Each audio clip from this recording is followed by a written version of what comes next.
good morning, good evening, whatever time it is that you're tuned into the second episode of the Brent Lemmer podcast. Welcome. Thank you for tuning in. Today's podcast is kind of fun. I wrote this one on a whim, and I'm excited to just dive right in. It's called 7 Things from My Notes app on my phone. So some of it's, I don't know. Honestly, it's kind of a mix of everything. Some of it's quotes, some of it's, just things that I've thought of on my own. So let's just jump right in. Number 1 is called, wow, how do I word that? How do I just jump right in and be like, oh, number 1. So the first thing for my notes app is literally quote for quote, what my 20s are, a decade of possibilities. I'm sure I heard this on a podcast or maybe on an Instagram reel or something, but yeah, I think it's just such a good reframe to look at your 20s. If you are in your 20s or even your 30s, I would say it's just a decade of possibilities, especially your 20s, because it's the first time you're out of the school system. You're on your own. You're truly figuring out who you want to become, who you are, maybe past habits that are no longer serving you, and then also trying to implement new habits or new ways of thinking, ways of doing things that do serve you. No one really prepares you for your 20s. I think in society, we look at your 20s as this beautiful thing, which it for sure is, but I think there is kind of that darker side of your 20s, if you will, where you are trying to figure things out. You're being an adult for the first time. The other thing is not getting caught up in the comparison trap of maybe there's 5 26-year-olds. One of them has 3 houses. One of them is still renting. One of them's married. One of them has kids. I think it's just crazy how the majority of my classmates from high school, some of them are married and have kids. Yeah. And here I am single, just chilling. That's crazy. Obviously it's just life choices and just everyone's on their own timeline, which is great. It just honestly blows my mind that some of my really close friends from high school have 1 kid, if not maybe even 2 kids. It's crazy. So yeah, I guess just back to the main subject is your 20s are just a decade of possibilities. You never know what's going to happen. And I think learning to embrace just meeting everyone that you can, talking to anyone, following those intuition feelings of oh, I should go talk to this person at the coffee shop, or, oh, I really want to try this new restaurant.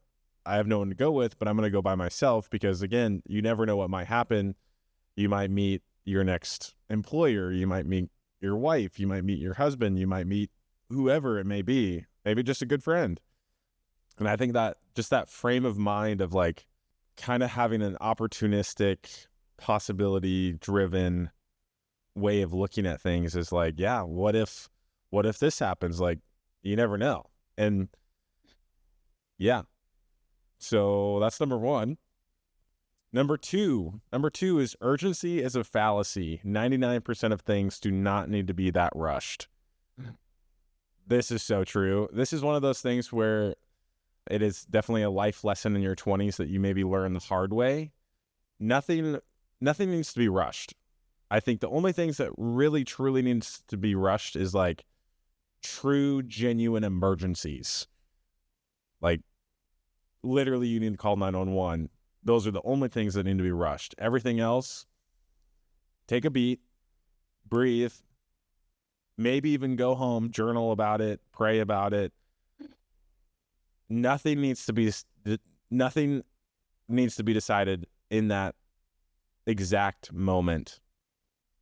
And I know that's something that I've learned over time, and I know I used to be, and still am on occasion, a very rushed person, a very urgent, we got to figure this out now, we got to do this now.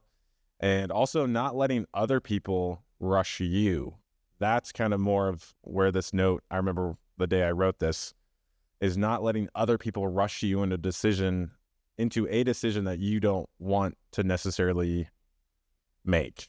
Or just like they're rushing you to say yes, you say yes, and then a week later you regret that decision. Yeah, kind of crazy. It sounds, I'll admit, like some of these sound like so obvious, like, oh, of course, Brent, like, yeah, slow down, make sure you take your time. But I think it's so easy to get caught up in the emotion and the pressure of when those urgent things come up that you can kind of forget or be maybe thrown off balance and kind of lose yourself, if you will. So yeah, urgency is a fallacy. Don't ever let anyone make you think differently and be rushed into making a decision, or even let yourself rush into making a decision of purchasing something, or just take your time. Take your time, man. Remember to breathe and kind of take a step back. Remember who you are, what your values are, and what you truly want out of life. I think, of course, not everything is that deep. I mean, at the same time, all of your decisions, all of your choices in life lead to the life that you have and the life that you're going to have. Number three is don't compare your day 1 to someone else's day 100. Isn't that the truth? We live in such a society where everyone's on Instagram. Every business almost now has to start posting every single day to be seen, to gain more clients, to gain more customers, whatever it may be.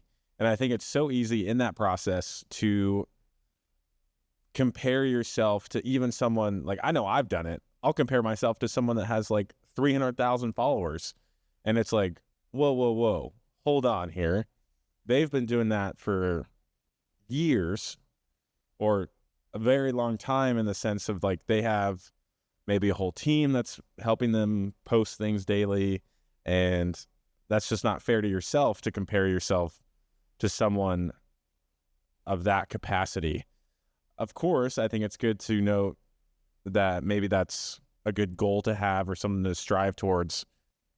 But yeah, you can't, that's like comparing, I don't know, I just have so many analogies for this one. And I think this one's a very important thing to remember and learn is, say you purchase a empty lot of land next to a guy that has like a 3,000 foot home, brand new, all finished, all decked out, pool in the back, hot tub, sauna, steamer, and cold plunge. And you look at your empty lot and there's nothing there yet, not even a foundation, maybe just a hole in the ground because you just started construction. Give it some time, and who's to say that your house won't be better than his? And not to be like, oh, I'm going to be better than these people, but don't forget that you are on your own path. You're on your own journey, and nobody's journeys looks similar whatsoever.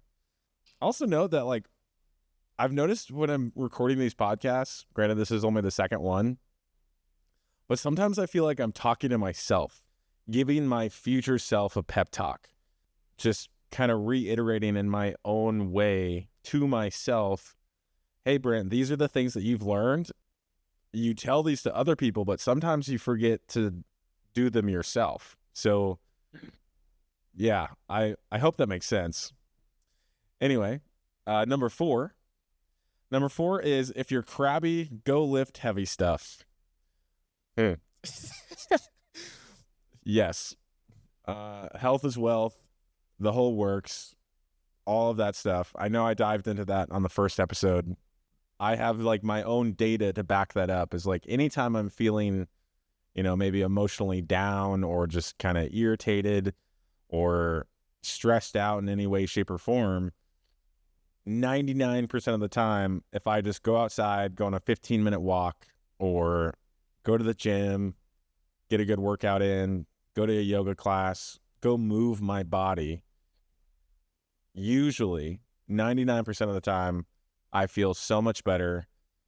Even if I'm like kind of sick or, kind of have a headache or just not feeling the greatest, when I go work out or go move my body, 99% of the time, that ailment or that feeling goes away. So I think that's just something huge to remember and to know and to live by, is like, you have to get your body under control and give it a sense of release, if you will, to just keep your mind in check, really. I don't have much else to say on that one, but yeah, if you're crabby, if you're listening to this and you're pissed off in traffic, or someone cut you off, maybe you need to go home and go on a walk. Yeah. Anyway, number 5 is I'm a scientist in my own laboratory, the lab being my life. Yes, like I said previously, I mentioned the word data, and over time, like, you start collecting data on the things that you yourself do, your habits. Yeah, you start collecting data on your habits, and you start to kind of realize or kind of see, oh, are these numbers going up, as in, is this habit serving me, or are these numbers going down, as in, this habit is no longer serving me? Maybe I need to replace this with something else, do something different to get a different outcome.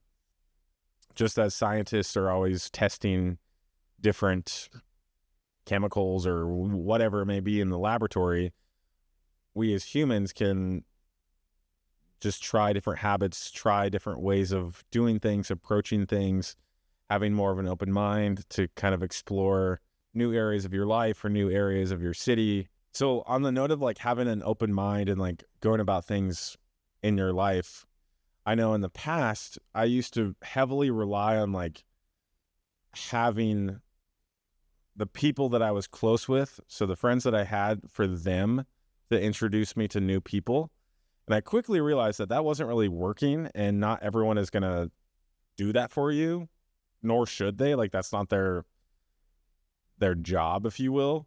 And so that kind of pivots me into my story. So I discovered this app called Time Left. Essentially, you go to dinner with 5 random strangers. Yeah, you just meet new people. Really cool stuff. And I think that's kind of one of those things of being a scientist in your own laboratory, or like, yeah, I'm a scientist in my own laboratory, and like meeting people is one of those things where I realized, based on the data that I had myself, that relying on current friendships or past friendships to introduce you to new people is not going to work. And so just kind of being intentional with your time, experimenting with your own life, is what I found to be like kind of a new frame of mind to just make maybe the typical Monday through Friday that's kind of redundant more exciting. It's just experiment, try something new, go take a different route home, the whole works. Anyway, that's pretty much it for that one. Number 6, if you win all the time, you become brittle. Yeah.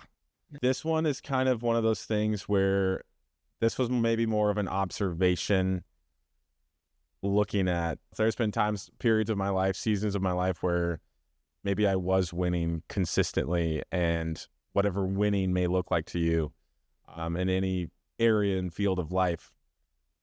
And then suddenly when something goes wrong, it breaks you.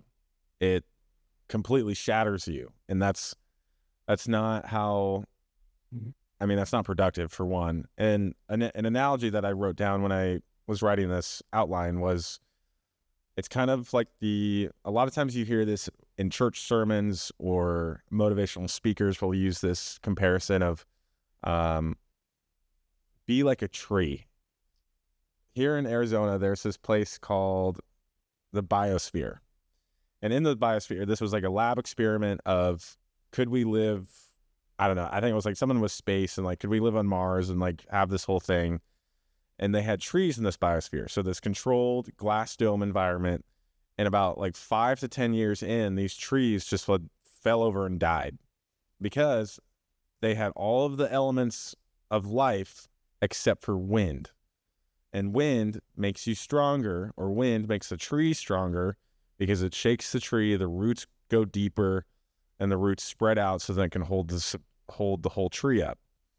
Same analogy can be planted to your life of the more hard things that you go through. Typically, those things are going to shape you and make you stronger because you're going to learn from those situations. You're going to learn from those experiences and be able to withstand future wind gusts or storms that come into your life. If a storm came today, theoretically or hypothetically speaking, storm of, a tough situation or anything of the sort, would that break you, or are your roots and values and habits and things that you have put into your life deep enough and strong enough that maybe you'll just lose a few leaves and, it'll be fine? Or maybe a small branch will fall off. And I think even with that, the storm could be a hypothetical of maybe the branches that do break off weren't meant for you, which is a whole other tangent that I could go down of getting rid of the weak links, the weak branches, being those branches being the habits or the situations in your life that are not serving you anymore. Yeah. I mean, that's pretty powerful stuff right there. Also, I didn't mention my sponsors at the beginning of the podcast here, so let me do that before number 7. Currently sipping on a press coffee Americano made in my own home with my espresso machine. Like I said in the first one, simple, straightforward, kind of a self-proclaimed coffee snob. It is just a spoonful of honey, espresso, ice, and water. And wow, just delicious. If you haven't checked out Press Coffee yet, highly recommend. Their Twitch espresso blend is phenomenal. They ship nationwide. Eventually, I'll be able to say, use the link down below. Use Brent 10 as a code to get 10% off your next purchase, but not yet. I got to talk to the people at Press. I'm going to have to talk to the people at Press and be like, hey, I have a podcast and I've mentioned you guys twice on both podcasts so far. What are we going to do about that? So, anyway, number 7. Number 7 is just a question that I'm going to leave you with. And I heard this the other day. I was talking to someone. He said that he uses this question with his friends and new employees and colleagues and all of the sort. And it's just kind of like a good way to connect people. And as a society, we get caught up in kind of following the crowd and thinking that, maybe shoving down certain traits and personality traits of yourself and just conforming into the crowd. And the question is, what makes you weird? So just embracing the things that make you weird, that make you a little quirky, a little unique, maybe a little odd duck, So, I mean, to answer that question in short, for me, what makes me weird? I mean, there's probably a lot of things, but, coffee, loves plants, loves being outside. Literally, I do this thing called grounding, which I know is a pretty popular thing, but I truly believe it works and it does wonders for your body and your brain, is being barefoot in the grass or barefoot on the ground.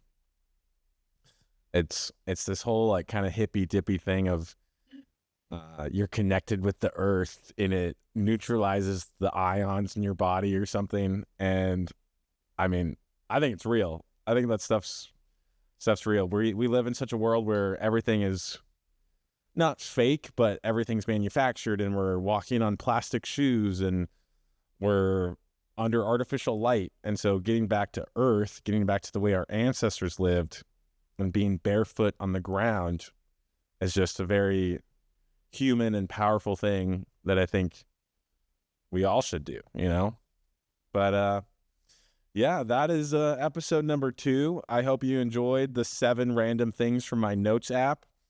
And if you haven't checked out Press Coffee yet, hit up their website or go to their locations throughout the valley and get yourself a cup of coffee. Phenomenal coffee, let me tell you. Anyway, stay tuned. Like, subscribe, do all the stuff, whatever Spotify allows you to do. Anyway, talk soon. Peace.